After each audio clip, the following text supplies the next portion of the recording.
Oui, merci Monsieur le Président.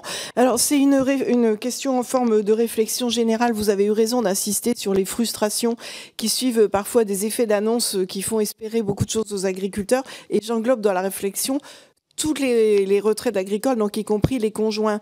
Et quand on a annoncé, et ça a été largement médiatisé, qu'on augmentait les retraites agricoles, à vrai dire, c'était un petit peu mensonger parce que les retraites agricoles n'ont pas augmenté. On a mis un plancher de revenus pour les retraités agricoles et on a tous eu dans nos territoires un tas d'agriculteurs qui ont appelé en disant ah ben, je comprends pas parce que moi ma retraite n'a pas augmenté. Mais évidemment, toute retraite soldée, s'ils étaient déjà à 1050, et on leur apportait rien.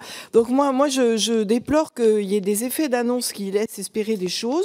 Et puis après, Bercy passe par là avec un décret d'application qui est le plus parcimonieux possible. Et puis à la fin, il y a beaucoup de frustration. Donc en fait, c'est pas vraiment une question, mais c'est une remarque parce que je m'attends à la déception qui va suivre les travaux qu'on va mener. Merci. Merci. La parole à Cathy Apourceau-Poly. Dans le cas des retraites, et la loi Chassaigne 1 et Chassaigne 2, c'est que au départ, lorsque politiquement c'était annoncé revalorisation des retraites agricoles,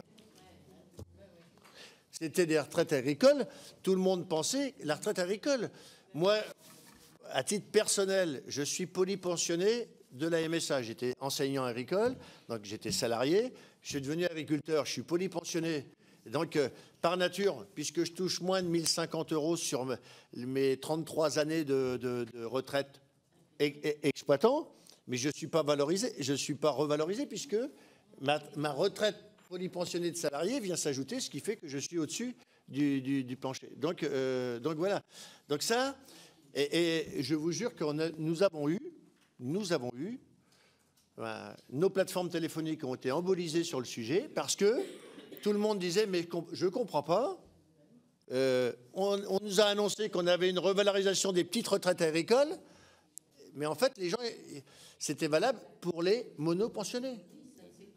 C'était valable pour uniquement les monopensionnés, mais pas pour les polypensionnés. Donc c'est vrai qu'il y a toujours des effets d'annonce. Il y a toujours des effets d'annonce qui sont parfois intéressantes, mais d'un seul coup, le retour de manivelle est dur à expliquer.